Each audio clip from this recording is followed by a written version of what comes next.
everyone, Kelly here. Today we are going to dive inside my own camera bag so I can show you the exact tools that I'm utilizing to create films for YouTube, for businesses and brands, and also for families, couples, newborns, all kinds of video content I'm creating with some simple and affordable tools that you can invest in to upgrade your own films.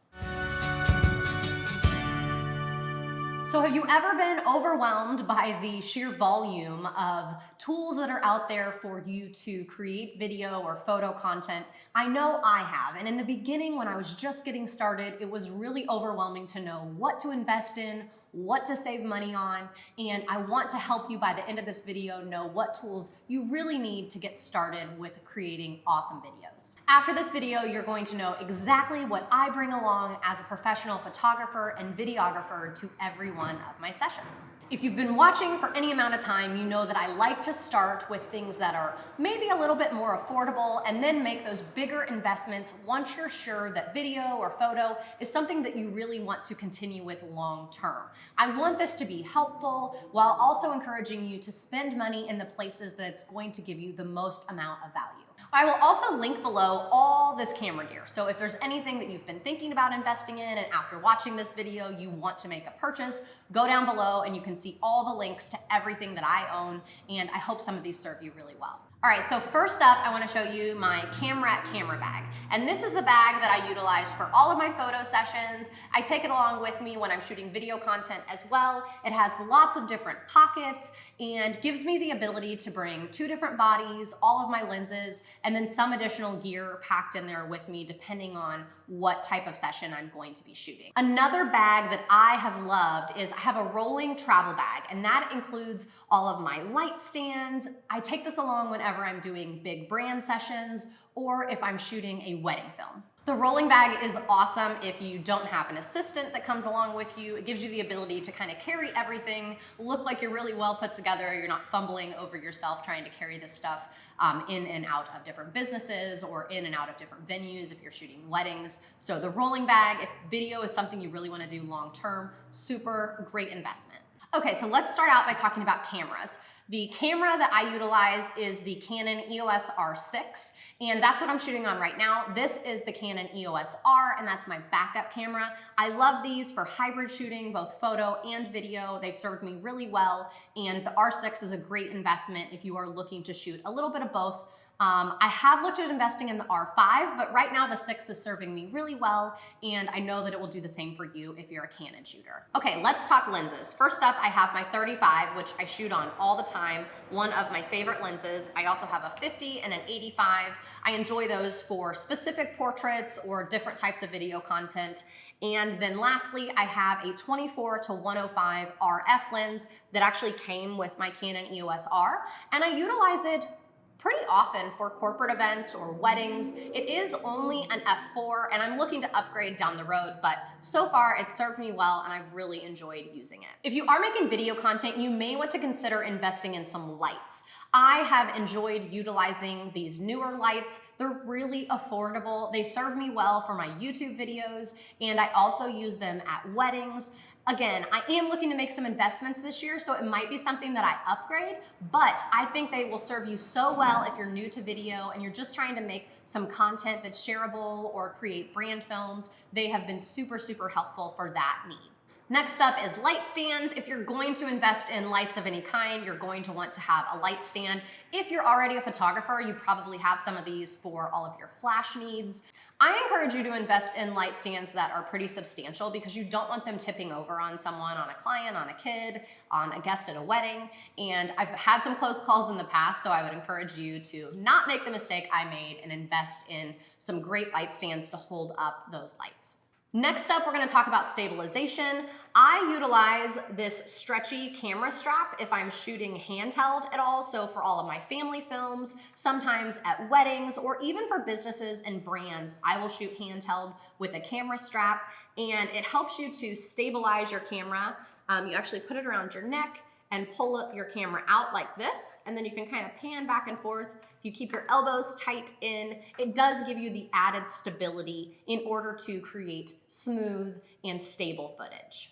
The other tool I love for creating stable footage is my monopod. So I have a Manfrotto monopod. Again, I'm not the most tech-heavy person, but I love this tool. It has served me so well. It was a little bit more of an investment than just a cheap monopod, but I have some monopods linked over on She Learns Video in a variety of different price points. So I'll link those below, but this is a great tool for anyone getting started with video. If you know video is something that you want to continue to pursue, it's a must-have in my opinion.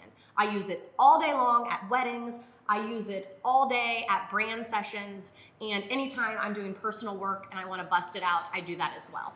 But again, the stretchy camera strap is a good starting point, and once you know this is something you're going to continue to do, invest in a monopod.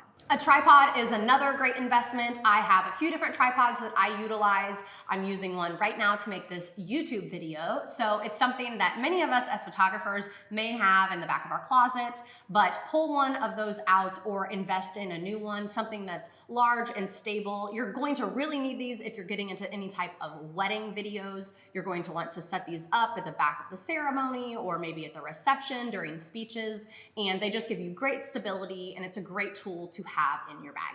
All right, another tool that you may not have thought about is having extra batteries. So when you're shooting video, you're gonna fly through batteries compared to just shooting photos. So make sure you have a few of these on hand, charged, ready to go. I always make sure I have 4 to 5 of these charged for any session that I'm shooting. And usually I'm only gonna utilize 1 or 2. Wedding days, I might go through a few more, but have these on hand, have them charged and ready to go. And that way they'll serve you well during your session. Another thing to keep in mind is having great fast memory cards, and these are going to be maybe a little bit different than what you're utilizing for photo if you're a photographer, but I have the SanDisk Extreme Pro. I tend to buy the 128s just because they're big enough for me to put lots of video footage on or lots of photos. You could also probably go with a 64 and get quite a bit of video footage on them, but you also want to make sure they have a fast write speed. I did write an article over at She Learns Video where I talk a lot about the write and read speed of cards, so I'll link that below as well. Check it out if getting new cards is something you want to do when you're getting started with shooting video. I also love this case. It is a Pelican case. It fits all my memory cards in it, and it gives me the ability to know that my footage is protected. It's a little waterproof case, so my daughter can't come and spill apple juice on it, and if she does spill it on my bag, at least I know the memory cards are safe inside of here. All right, next let's chat about audio. This is the Tascam DR10L. It is what's called a lavalier mic. It has this little mic pack that you can put in the groom's pocket or just set on the table if you're going to be recording voiceover for a brand session. And then it has a clip microphone that you can just put right here on your lapel, and it records beautiful, clean audio for you and your clients, and is going to just up-level all of those videos you're creating, give you the ability to add voiceover or do like a talking head video such as this where you're speaking right to camera, and know that your audio is going to be crisp and clean. I will also say that these take micro SD cards, and I believe you can't put anything larger than a 32 gigabyte SD card in it. So keep that in mind. If you're buying micro cards, you're going to make sure they are a little bit smaller in the file size or the gigabytes that they hold. The good news is that all of the audio files you're going to be recording are much smaller than a video file, so you should be able to get plenty of audio on that recorder with a 32 gigabyte or even a 16. Another recorder I always have on hand is my Tascam DR40. This gives me the ability to record speeches at weddings. Anytime you're going to be shooting a big event, you can plug it right into a speaker or a DJ's booth. You can ask them and they can give you a line out to plug right into here. I will say this is a bit more of an advanced tool, so something that maybe you want to invest in down the line if you are shooting particularly wedding videos. Okay, another microphone I encourage you to invest in. I've encouraged many of my students before to invest in this, but this is the Rode Video Micro. It is super affordable, so if you're thinking of starting to dabble in video, this would be a good starting investment. It's the first microphone that I purchased. It comes with this little hot shoe mount, and it plugs right into your camera. And then it has a little windshield that you can pop right here on top in order to make sure that audio is just going to be crisp and clean. And it's it's going to up-level the audio quality that you're getting from just your camera body. So these hot shoe mics are a great investment.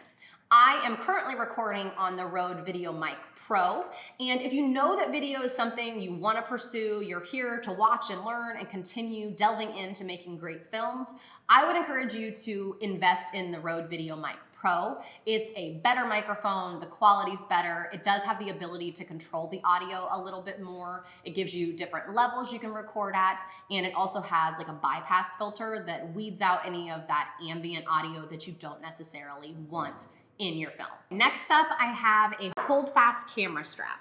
And I don't utilize this all that often for creating videos, but if I am hybrid shooting somewhere and I want to have one camera on my monopod set up for shooting video and another camera handy for photo, then I will put this on and utilize it to make sure I have two cameras at the ready to go. And I still kind of have my hands free in case I need to quickly switch settings or switch between cameras. I love this for wearing two different cameras if I'm at a photo session and want to have on two different lenses like my 35 and my 85. So it's a great investment. It is a pretty pricey camera strap, but definitely well worth it. The quality is awesome. It is super well made. I believe it's made in the USA. So something that you should invest in if you are a hybrid shooter or something that you might want as a photographer who's utilizing two different bodies. All right, these are a few more advanced tools. This one is a gimbal, and it helps you to stabilize your camera. It provides really smooth footage and takes your videos to a totally different level. I love utilizing this for brand films and also at weddings. It's not something that I'm going to utilize on a day-to-day basis at any of my family sessions, but it's a cool tool and something that if you are looking to upgrade your video kit could work out really well for you. I have a Zion crane and it has worked out super for me. It's done everything I need it to do. It's very easy to balance, and I actually have a video on how to balance your gimbal if you want to go over and watch that if you're just getting started with using a gimbal.